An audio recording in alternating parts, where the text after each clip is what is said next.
Hello and welcome along to the Unplugged Pod, where each week we explore absolutely everything to do with switching off in a world that's always on. I'm David, and alongside me, as ever, is Mr. Unplugged, Hector Hughes. And today we're joined by AJ. AJ has spent the last 2 years running a community of entrepreneurs called Founders, and he's a maestro when it comes to bringing people together and building deep connections. I hope you enjoy the conversation. AJ, first of all, thank you very much for coming along to the Unplugged Pod today. And thank you for being our most prompt guest so far, actually. So, a good 25 minutes early, which you can't beat. So thank you very much for that.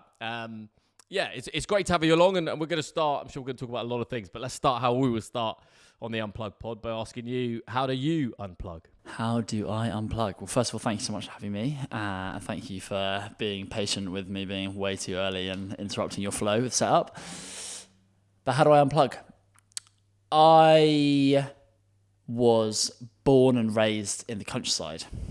And since moving to London, it's never really felt homely at all.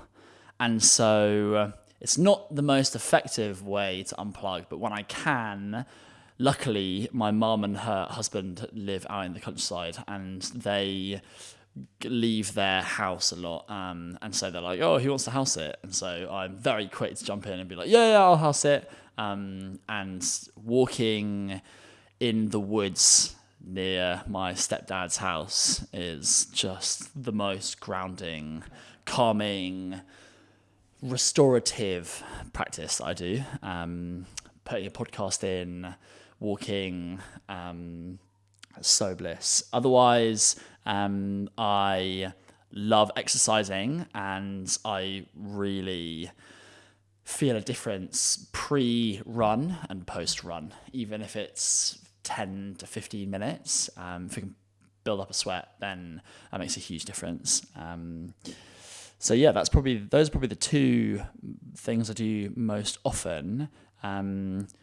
On the off chance that I can and I have the funds, I'd love to travel, just go somewhere different, either with my girlfriend or alone, just to see friends. And that's always super special, but that's a privilege, so I don't get to see that often. We'll talk a bit about you mentioned exercise. I know you've done an Ironman recently, but before that, I remember the first time we ever spoke. I don't know if you remember it, but you told me that you were planning to go and spend a year at a Buddhist temple. So is that still on the roadmap?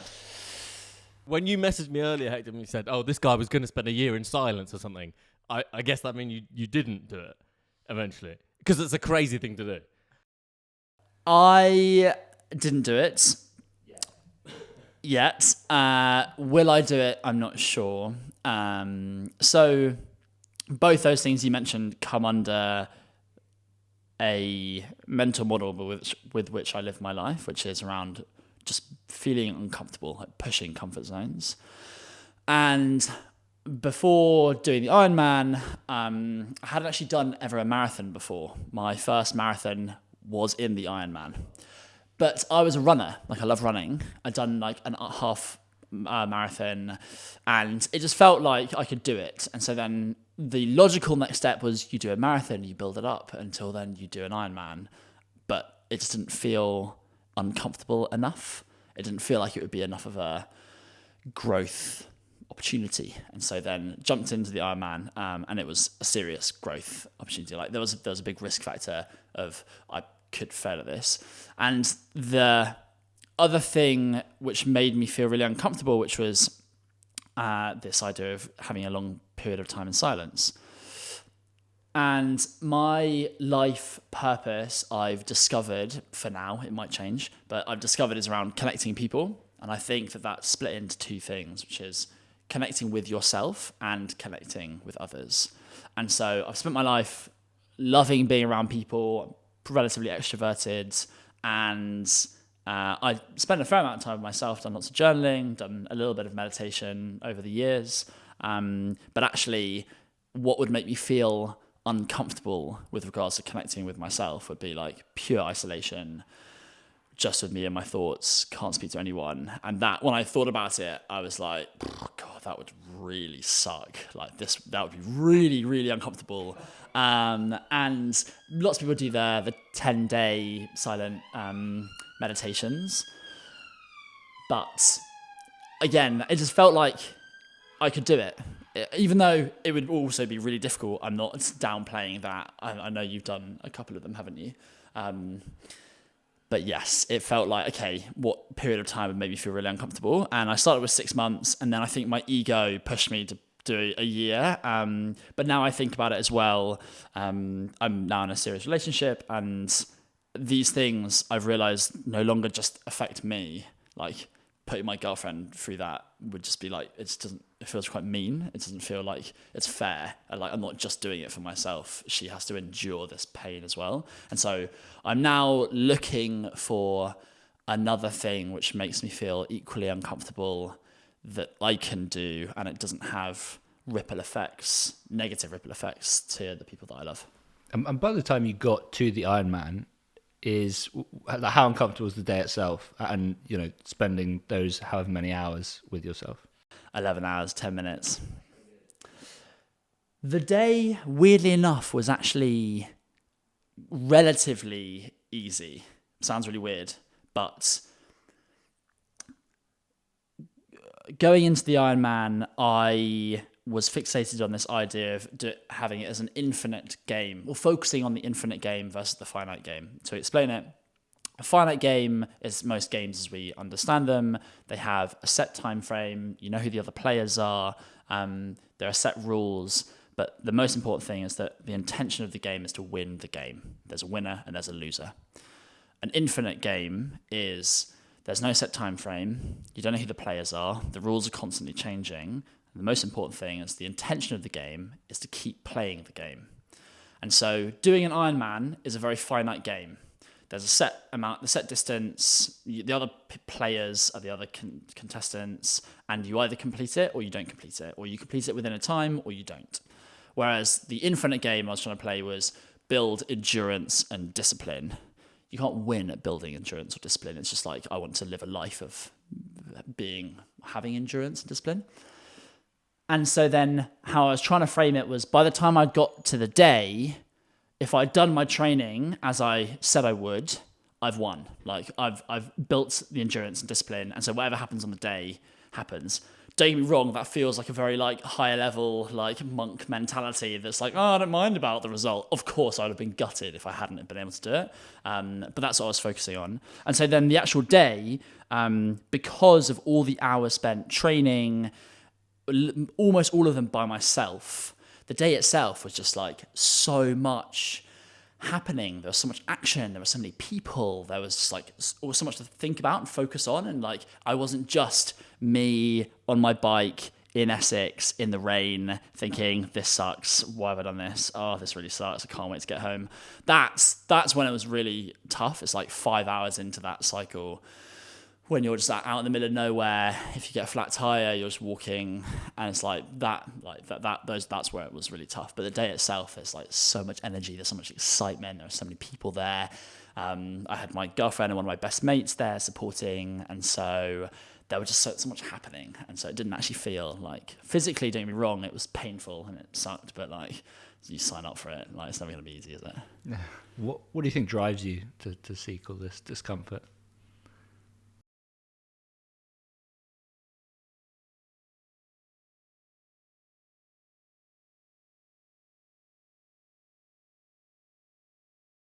I really like growing. I don't like stasis. I really like progress.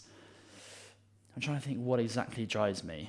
I'm pretty competitive, but not like annoyingly competitive. It's more so, oh God, I just caught myself thinking of what I was about to say, and I was like, that sounds like such a date comment. We'll never know now. Maybe no, I'll tell you because it's just like horrific. Well, it's not horrific. I like being competitive with myself, and so that's where the whole, if something feels uncomfortable, that's a signpost or a filter for me to do it. Because what feels uncomfortable for someone else won't feel uncomfortable for me, and what feels uncomfortable for me won't feel uncomfortable for others. But what drives me? I don't know. I feel like it's exciting. It's like risky to see what you can and can't do. Why train alone though? Because I know a couple of people that have done an Ironman. That seems like doing the Ironman is an insane accomplishment by itself. It's worth mentioning. You finished with the marathon, 110k bike ride, 180, and then the swim is like 2 something miles or more. I don't know. Yeah, it's 3.8k to something. Right. So it took you 11 hours 10 minutes, right? So it's an insane accomplishment. But why train alone? Like there's so many triathlon clubs. You could have got a coach. There's so many other things that would have just reduced a bit of friction there. Was that a conscious decision then? Half, yes. The coach part was money based. Doing Ironman is so expensive, like painfully expensive, which I didn't realise beforehand. Had to buy the bike, had to fix the bike like 5 times, had to replace the parts of the bike when they got stolen. Nutrition, the Ironman ticket itself, they have a monopoly on the market. Ironman is a brand, and they've tagged that distance triathlon as an Ironman, and so they charge the ticket's like 600 quid just to go and just to get involved. It is a big production event, but like still it's expensive. And then the triathlon club side, I had a cycling club, but got to remember 5 hours of cycling of a day, and it's every weekend, it's every Saturday. So the cycling club near me, they're great, really lovely, but they left at like 9 a.m. And so you get back at 1 p.m. ish, and then you like have to faff around for an hour, you're pretty knackered, and then it's like it suddenly gets to 3 p.m. and you're like, oh, okay, it's the end, pretty much nearing the end of the day, and I'm pretty spent. And so I would try and I'm an early bird, so I'd get up at 6 and I'd be on the road at 6:30, and then I'm back by like 11:30. And so then you've still got half the day, and you haven't just like given up a lot of your weekends. Running parts, I ran a couple of times with some people, but not very much. And the swimming parts, I started off with like doing some swimming classes, but a lot of the time it's like no one wants to swim for an hour non-stop. When you're doing the long distance one. So it was a lot of admin and faff and hassle to just organize it and train that much, and there's so much thought and attention put into it. I didn't put the effort into going that extra mile and finding others.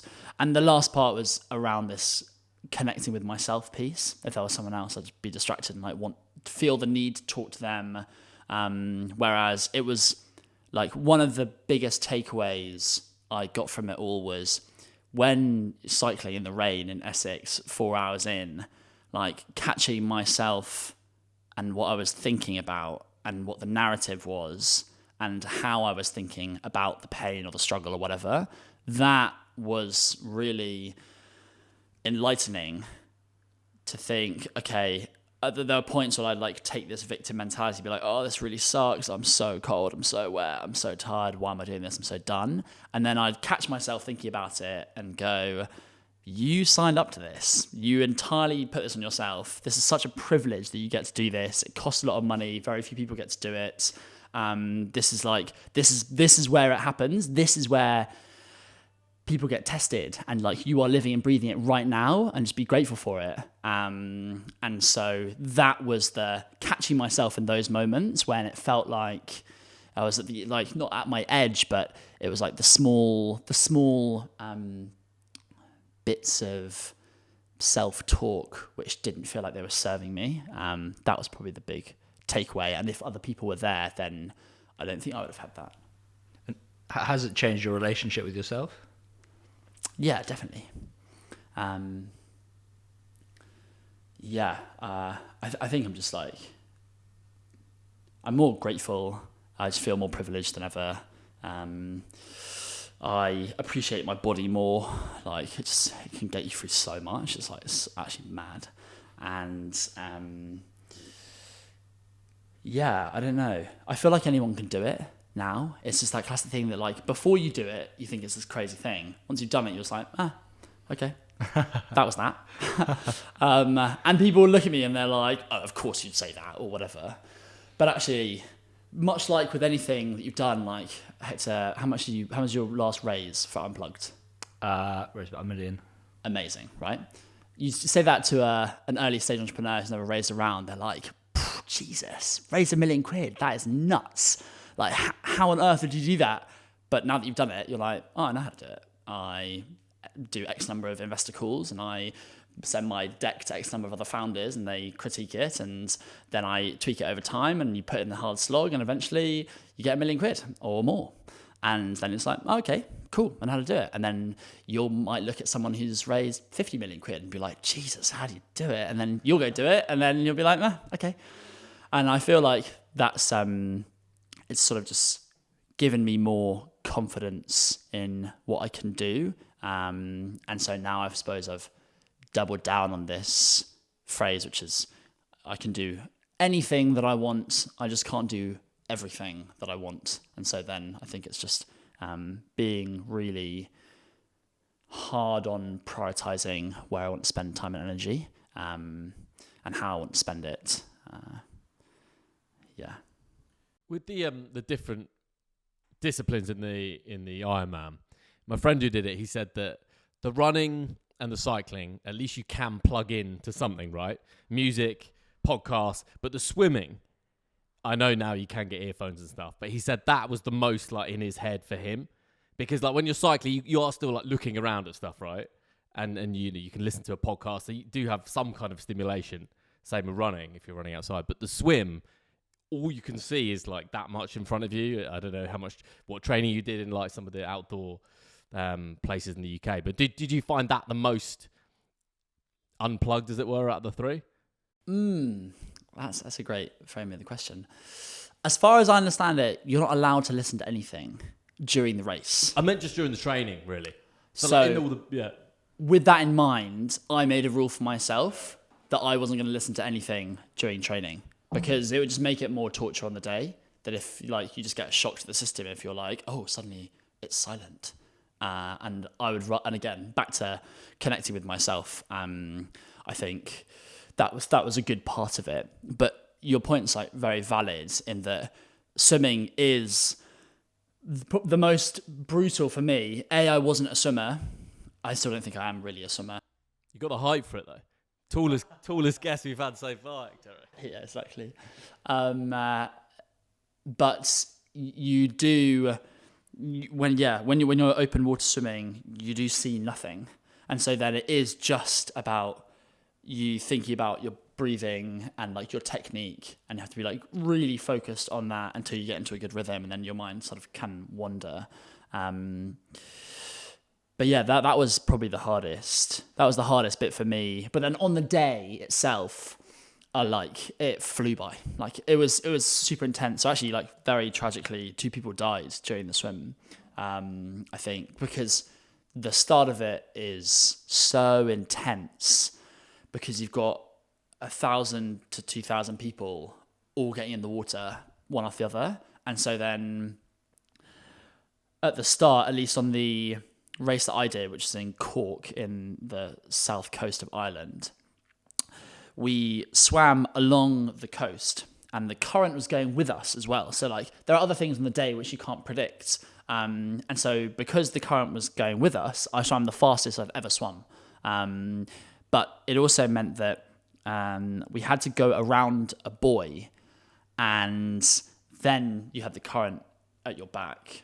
But to get around the buoy, you have so many people all trying to get right next to the buoy, and that meant that there was people all around me, forward, behind, everywhere, and you couldn't really swim because you're like, there are so many people everywhere, but you also can't stop swimming because everyone's trying to get past the buoy.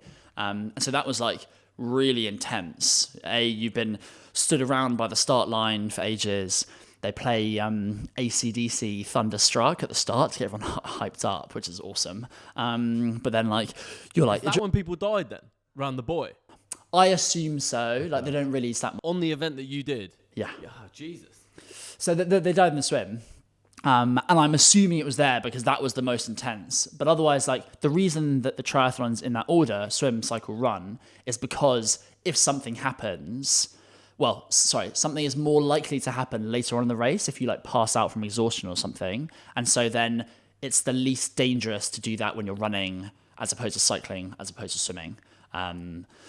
So yeah, it's that bit for me was actually like getting past the buoy. That was intense. It was like Jesus. Then once you're past the buoy, the swim went amazingly well, and then by the time we got out of the water, it felt like it was just a bit of a warm up. And then the bike is like 6 hours and 15 minutes. At least that's what it took me. And it's 2 90k laps on the race that I did. And at the end of it, there's a hill called Heartbreak Hill, and that was brutal, especially the second time round. Once you've just done 180k, you're going to have to climb this 21-degree hill. But again, it was like epic because you have all the people either side like screaming at you to get up the hill after you've just been like by yourself in the countryside doing your 180k. So yeah, just like it's an awesome day. I would really, really recommend anyone give it a go. But caveat: it's so much time invested. It's expensive. But yeah, I think anyone can do it. At most, like within reason. Sure. Awesome. Well, yeah, it's an awesome accomplishment. All right, let's talk about founders then. This is how you guys know each other, right? As a non-founder, I have an image of everyone patting each other on the back, comparing their heart rate variability and like meditating and stuff. But what's it actually like, and how did you get involved in it? And you're now CEO, right? I was. Okay. So I left Founders just under 3 months ago. What is it, first of all? Founders is a community of entrepreneurs, of founders, from seed through to IPO. And what's unique, there are loads of communities of entrepreneurs in the UK, in the world. What's unique about Founders is that, and I can't take credit for this at all, but the culture is very open, very honest, very vulnerable. There's a safe space where people can talk about anything to do with life or business. And being a CEO is a very lonely and stressful job. And having that safe space where people can lean on one another to talk about anything in their life is just so valuable. And so many times I had people come up to me after retreats, which is a weekend from like Thursday to Sunday, saying, I've never told anyone lots of this stuff, or this weekend has been life-changing. Because you meet lots of people who are very value-aligned, who are going through this pretty intense, difficult, lonely journey as well, and you suddenly feel like you found your tribe, you found some of your people. And that's what Founders has done incredibly well. So shout out to Dan Murray-Serta and Rob O'Donovan, who started it now just under 10 years ago. And I was lucky enough to carry the torch for the past 2 years. But yeah, it's super special. We have an online platform, but the real magic is at the in-person events. And so the retreats are the pinnacle. We were doing 3 to 4 retreats a year. And then we have day events as well, which we did about 2 a year. And then there are dinners, drinks, walks and talks. There are virtual workshops and stuff. There's a whole host of things. Yeah, I mean, you say you can't take any credit for the culture, and obviously, Dan and Rob have built something amazing from the beginning. But I think you're being slightly humble there, because I mean, I joined it at the end of last year, and I've been to my first 2 retreats this year, and it's very, very hard to explain. It's a really incredible, very intense in many ways experience. But we had one about a month ago in rural Wales, and I remember I arrived like I felt heavy. It was like towards the end of the year, challenging year in many ways, lots of good things, but plenty of challenges as well. And it's quite intimidating. It's like 70 people. Some people have been friends for 10 years, etc. So I feel like that first night, speaking to a lot of people, so it's 3 nights in effectively this farm in rural Wales, and speaking to a lot of people, you can feel like the weight of running companies that everyone has there. And then by the end of it, honestly, like people are just coming out like absolutely buzzing, life-changing. Like the depth of relationship you build there is really quite amazing. And I think you deserve a lot of credit for that, because you're an absolute maestro at directing the whole thing. So what's the secret? That's very kind. We'll agree to disagree. What's the secret?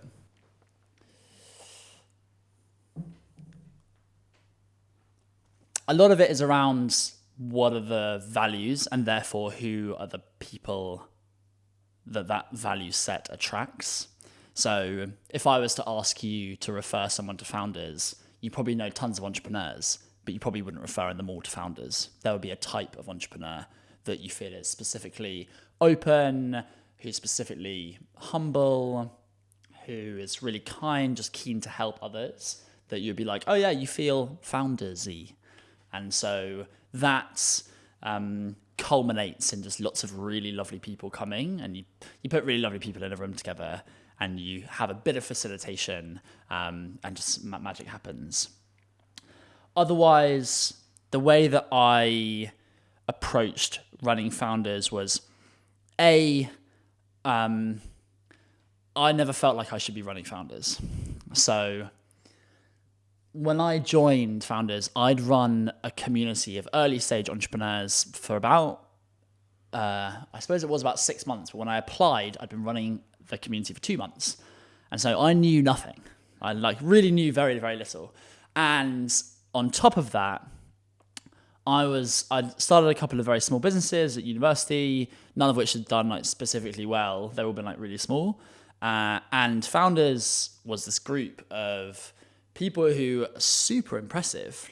We've got the founders of Shazam and Calm and Moonpig and all these really big companies. And most people are in their probably 30s to 50s. And the criteria is that you have to have either raised £500,000, have £250,000 annual recurring revenue, or you have a team of 8 people, of which none of those criteria I hit. And so going into Founders, I was like, okay, I am very much the youngest, least experienced person here. And so I was like, okay, what can I actually bring to the table? And I was like, I can bring my energy and enthusiasm and just recognize that I know very little, but just put my heart and soul into it. And then that would have been a lot more difficult if the founders' values didn't really pretty much perfectly align with my personal values anyway. And so founders' values are speak vulnerably, candidly, and from experience, pay it forward, and remember to have fun and don't take yourself too seriously.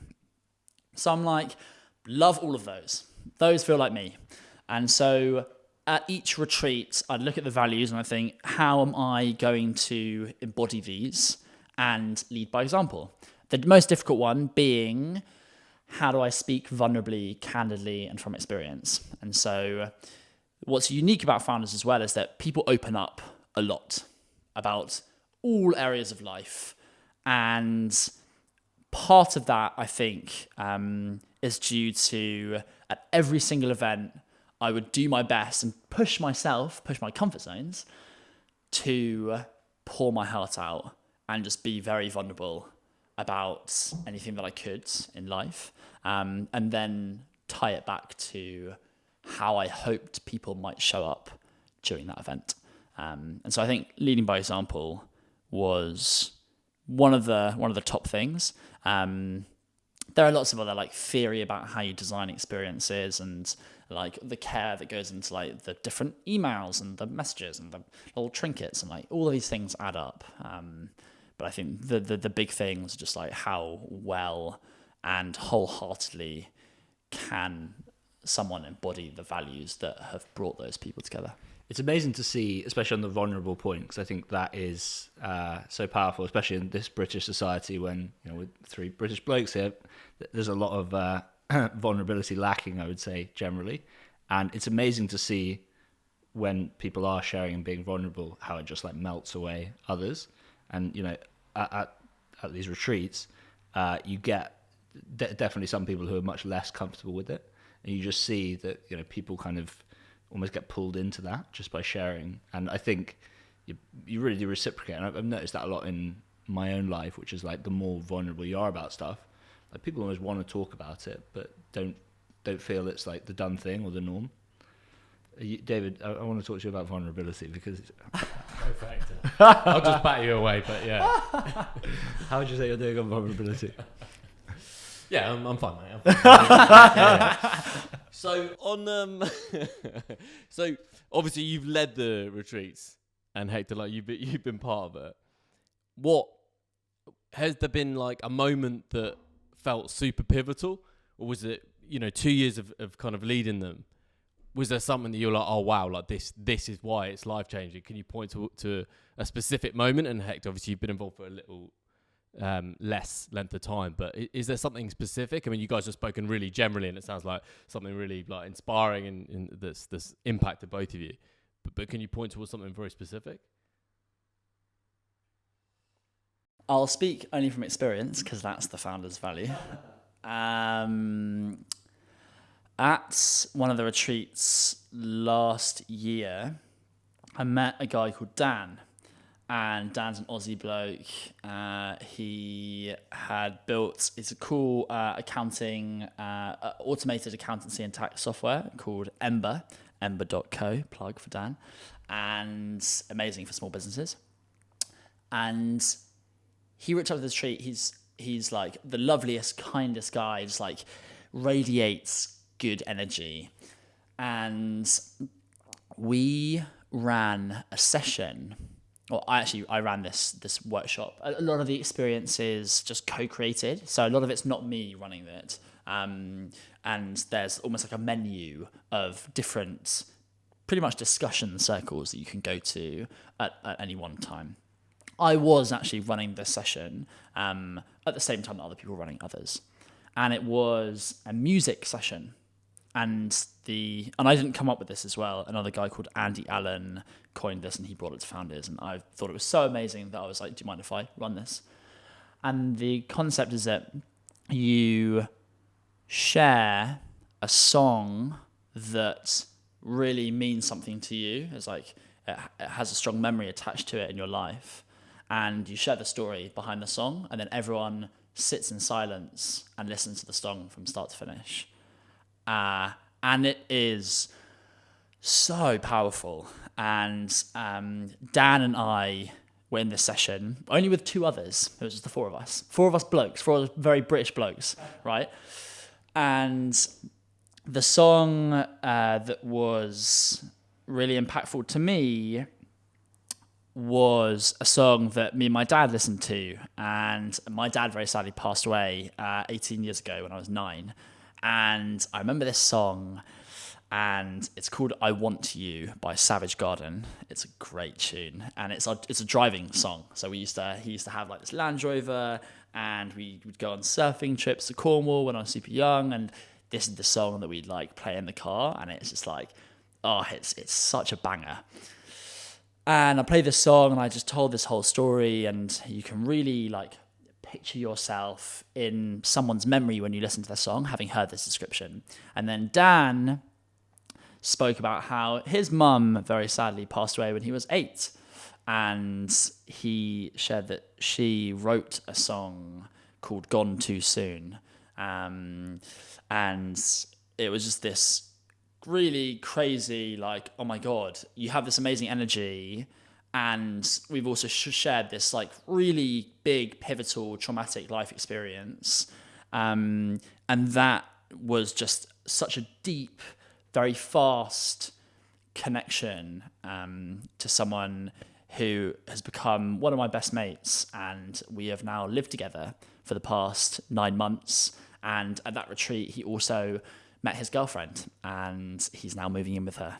And so the story of Dan and I is one that I love talking about because he's just an unbelievable gent, and just like he's a great bloke, and it was just like the perfect combination of a founder's story.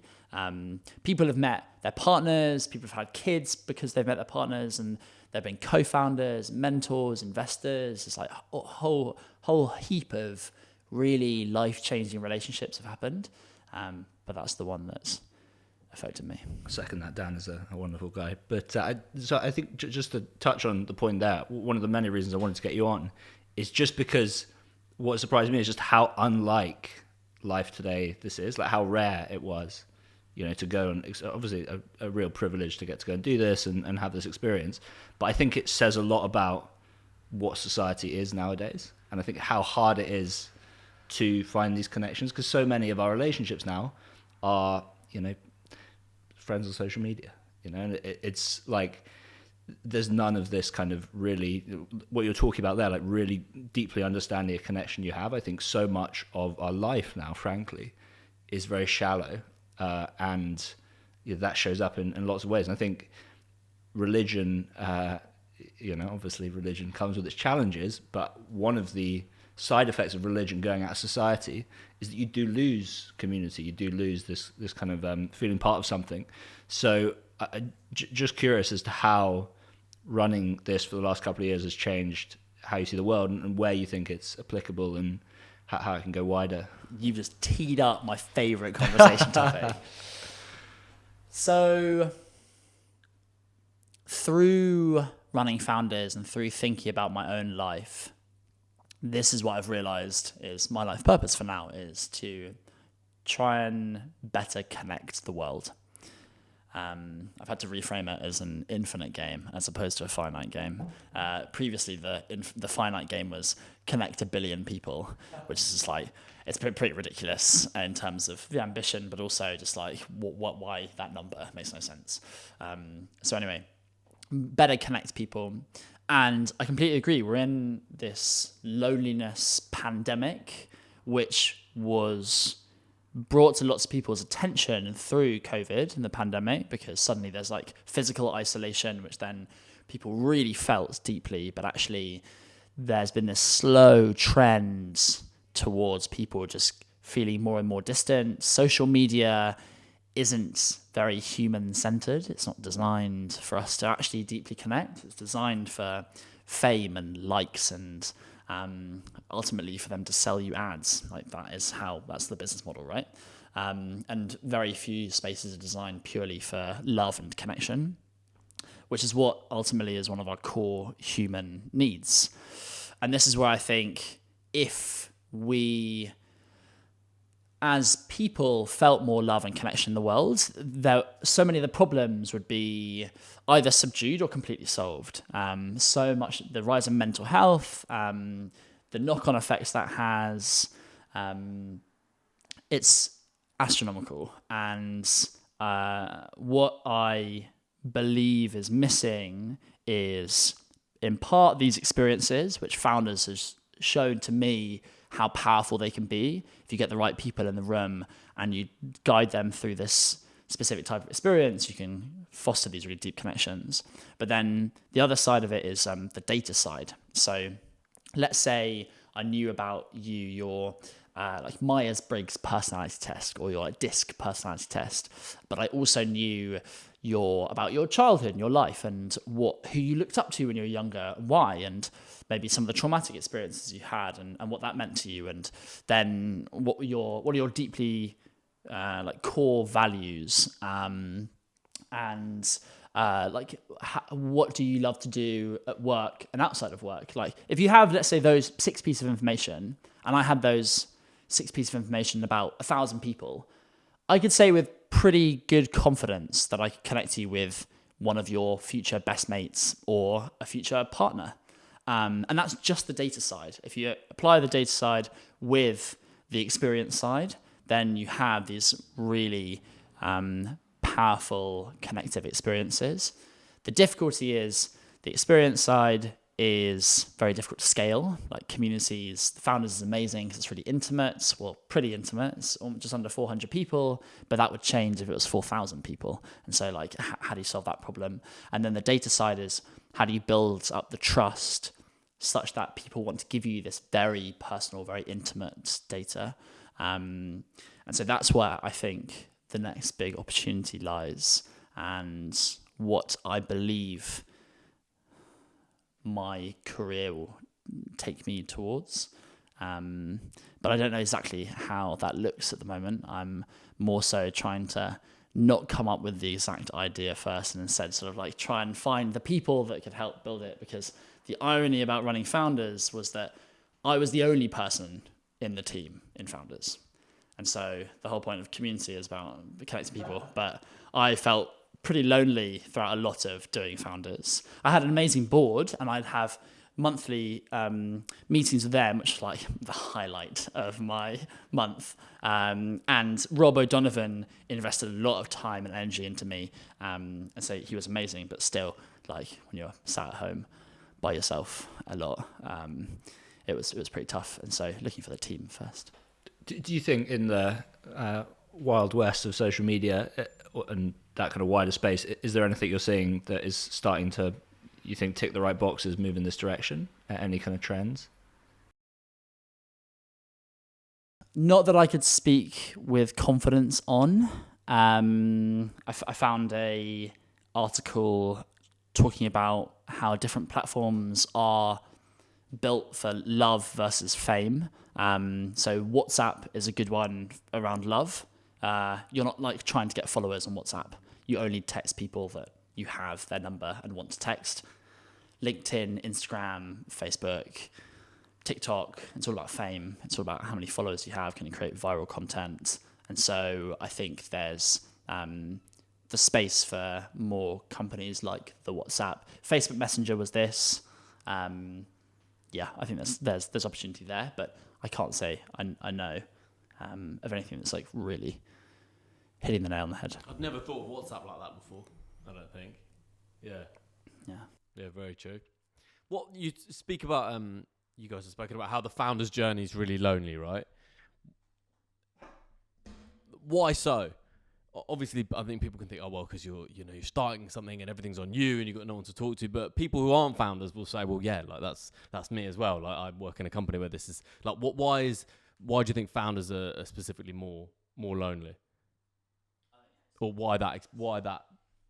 Yeah, I think it doesn't have to be, and I think it's. But fundamentally, there's a really good book called The Hard Thing About Hard Things by Ben Horowitz, who runs one of the biggest VCs in the world and was a successful founder, had a big exit. And he wrote a book basically about how hard it was.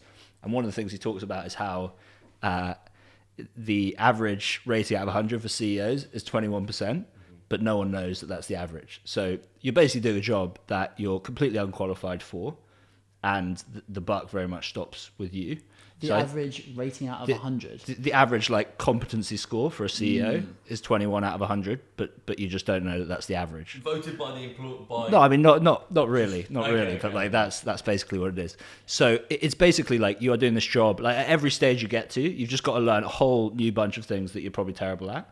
And fundamentally, the buck stops with you. And I think where it can be lonely is, fun. You need to make the decisions, you need to absorb the problems, and you have to kind of make hard decisions.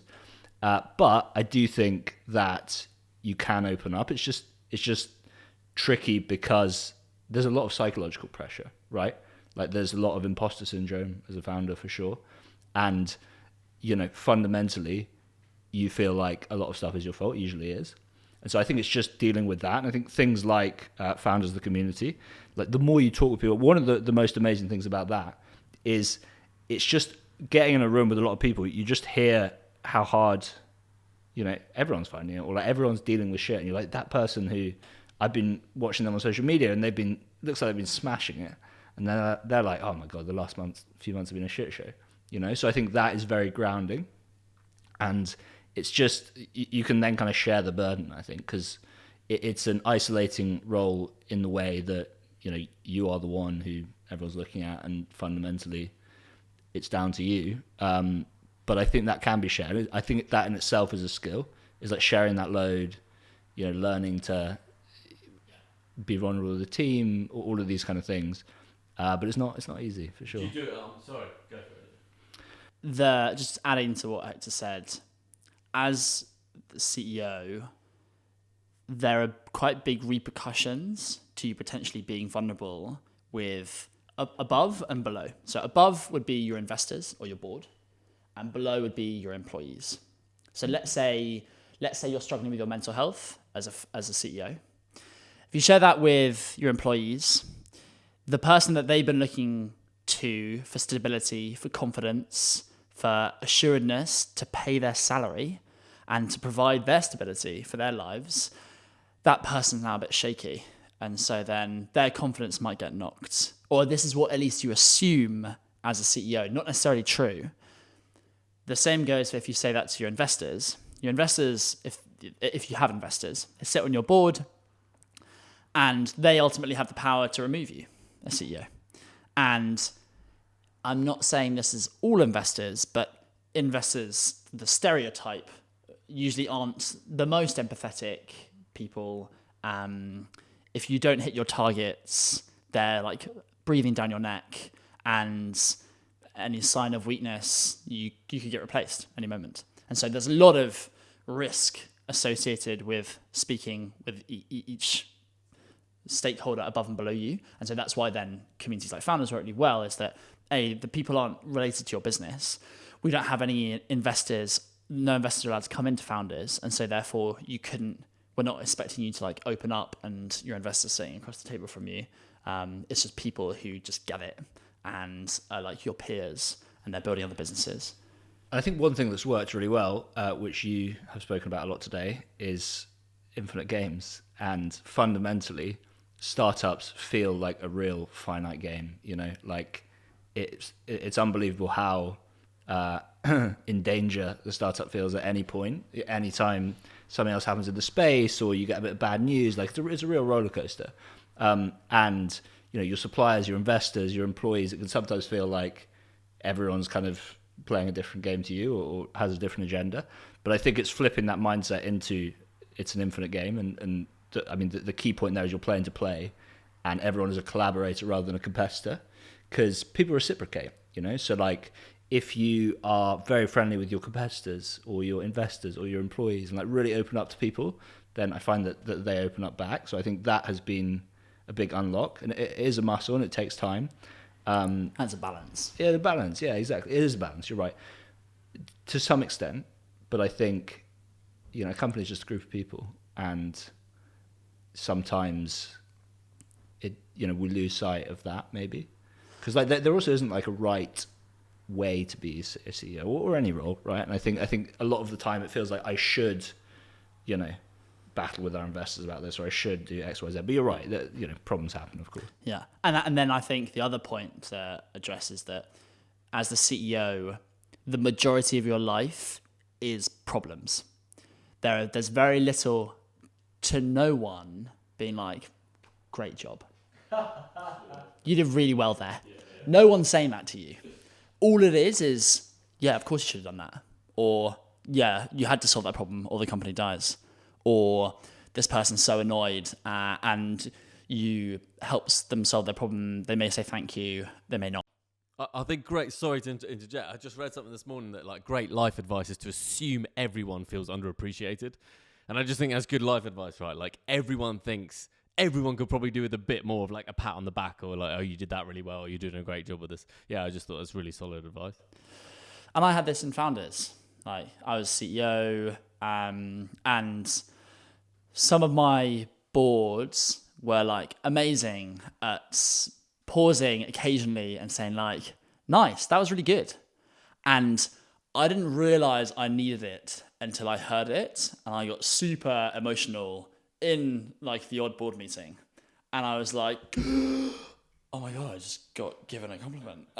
He just like appreciated something that I did. And actually I had a really tense conversation just when I was finishing with one of my board, because I won't go into details, but I felt like I was entitled to something.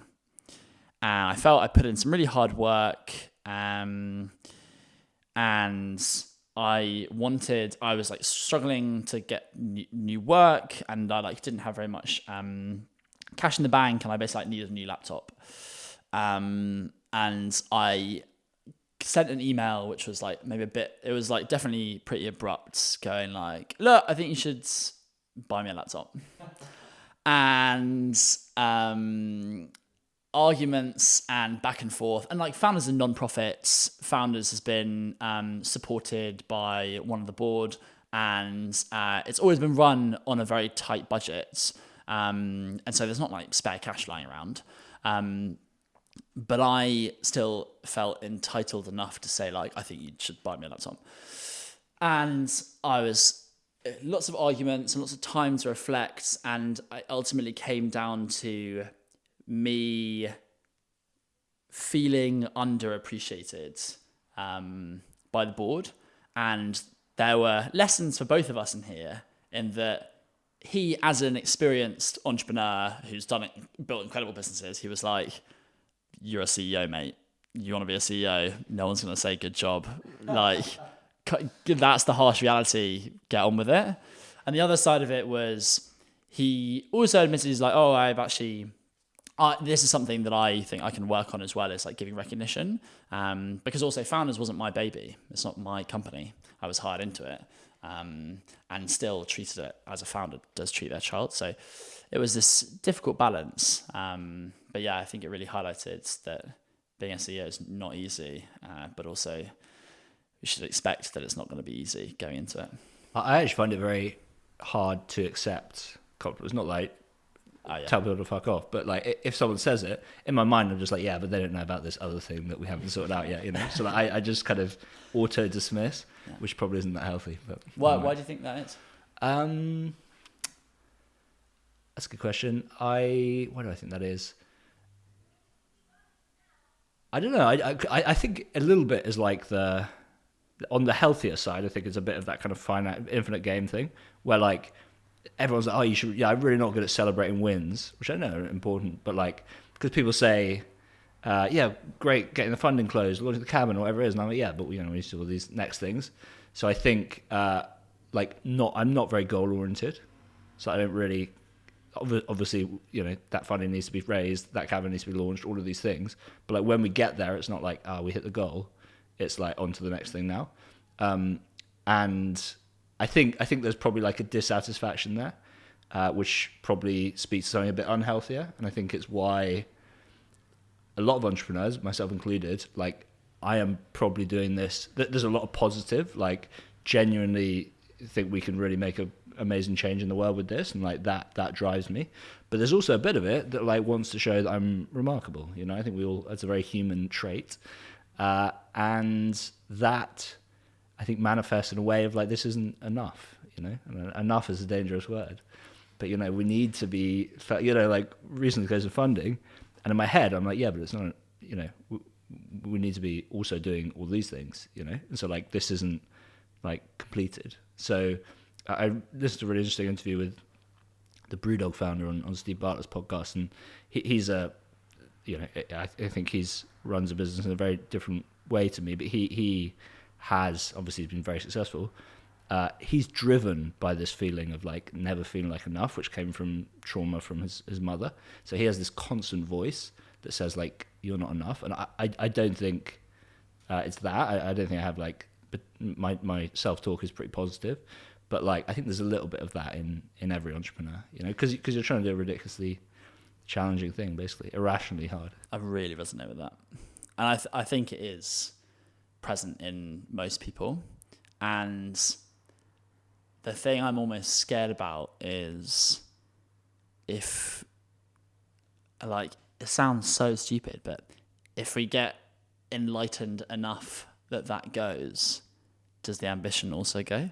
Yeah, I went for a walk with, I guess I'm naming and shaming him, but my old boss who ran the startup I used to work for, and very successful results, sold to Revolut, and he was talking about, I hope he doesn't mind me saying this, talking about trauma and how he had some particular trauma around his parents, and he was like, yeah, but I don't want to solve it all necessarily, because I kind of need that to drive me on to do the next thing.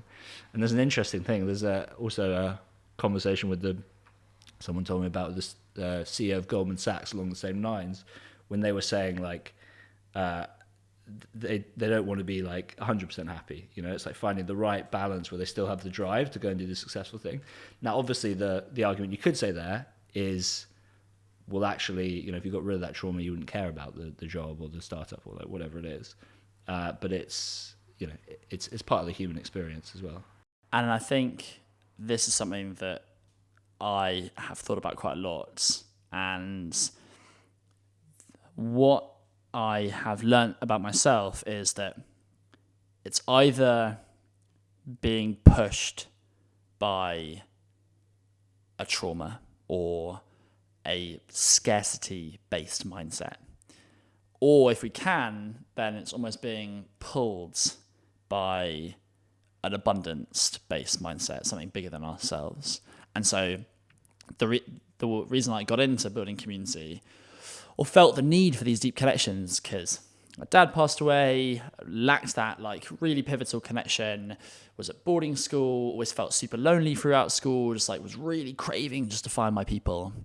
And I found it, and Founders has been, and my community before Founders was just another example of that, and it just felt so good.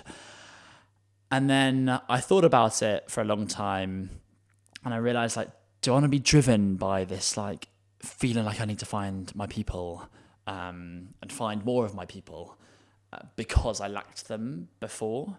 And what I've realized now is that I've discovered how powerful these deeply connective experiences can be for everyone and anyone. And it's not about me.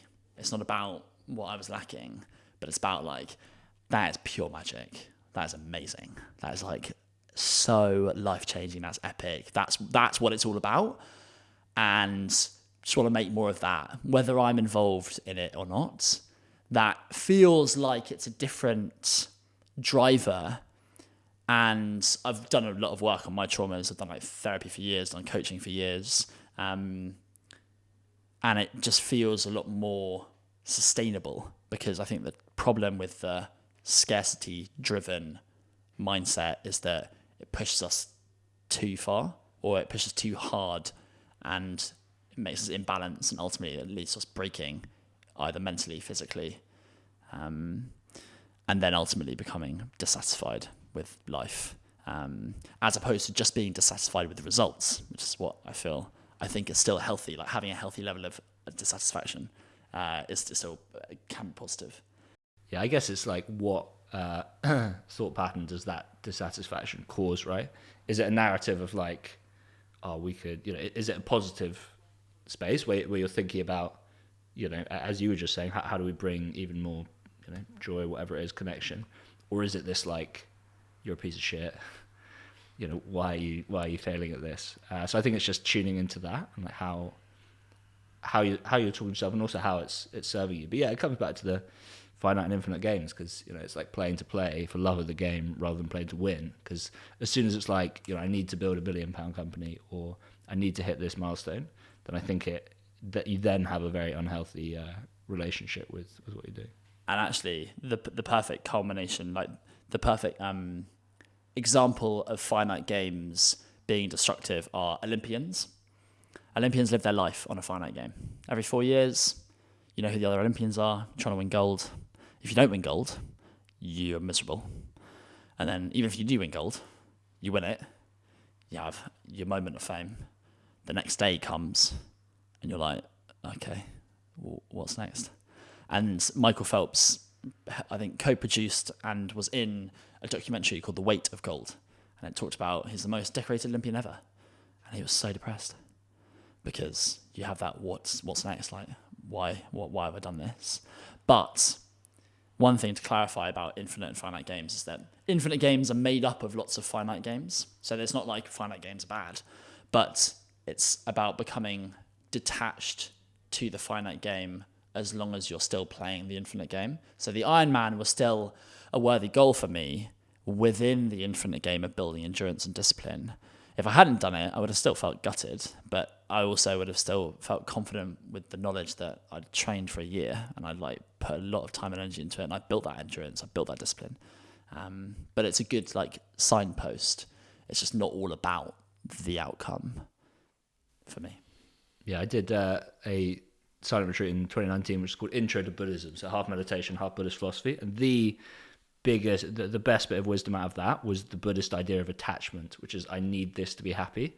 And I was there, 25 at the time, was just so like dissatisfied with life. It's like I need to go and do an MBA, or I need to go and like get this job or do this thing. And just heard that and it was just like, that is what has governed my whole life up until then. Like just this feeling of like adding these things are going to make me happy. And then, I mean, the biggest learning from that whole retreat was like actually happiness comes from taking things away, and it's like taking away the cravings or the aversion or whatever it is, rather than like how often do we think if I just, change job, start going out with this person, buy this thing, then I'll be happy. And like, it never comes. Two things come to mind hearing you speak about that. One is a book by Sean Acor called The Happiness Advantage. It's generally a book which can be summarized by this point, which is that we think success leads to happiness, which is just back to front. If you're happy and you optimize for happiness, you will be more successful than you would have if you'd had it the other way around. That's the first thing. I highly recommend, like the most, I don't know if you guys turn the corners of your books, but that one is just like, it's all, every page is turned. The other is, I've had a coach for quite a while. He's wonderful. He's called Sahil. And his whole coaching philosophy is around inner and outer voices. And your inner voices are when you're living your core values and you're embodying them fully, and you just like feel like your best self. Outer voices are conditioning, assumptions, judgments, expectations. Anything that says like, I need to, I should, this is all conditioning. Like, it's not your voice, your truest self. It's someone else or something else that has been speaking to you that's meaning like, oh, I need to do this or I should do this, such that X, Y, or Z. And his whole coaching philosophy is around recognizing most problems we have are outer voice focused. And so then we build these personas that are culminations of your inner of your values and your inner voices. So my personas are, I have a warrior monk, I have Obama Maverick, so as if Obama was in Top Gun, and the most recent one was a Boabab Avatar.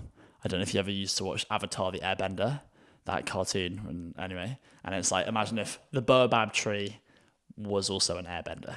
So those are like my three personified inner voices. And so then anytime I'm struggling with a problem and I can catch myself, I'm like, okay, this is outer voice focus. Then I try and think, okay, what would the Boabab Avatar do? What would the Warrior Monk do? What would Obama Maverick do in these situations? They have like different sort of personalities. And that's really powerful. But it reminded me of what you were speaking about when you feel like this need to do something or I should do something. That's a classic outer voice tell. Right. That's probably a nice point to wrap up, I think, AJ. Great energy, man. Have you got some Italian blood in you? Because I lived in Italy for a year, but the hand gestures mirror anyone I met in my year in Milan, for sure. I love it. Maybe. I haven't done my Ancestry.com, but... Go to the 23andMe. Yeah. Yeah, thanks so much for coming, man. Really, really cool. Really nice chat. Yeah, appreciate it. Yeah, AJ, a joy. Thank you so much. And yeah, I'll have to get you back on again Really soon. appreciate it. Thank you so much for having me. Did you get the laptop, by the way? No. I didn't. I know. Before we finish, where can people find you? And what's next? Find me on LinkedIn, AJ, full stop. And what is next is I am helping startups, communities, and VCs build community.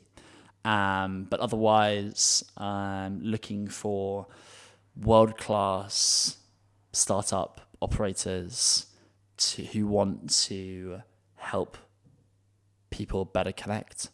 And so if that's one of you, then I would love to chat, because there's a lot of work that needs to be done in this space and it's life-changing.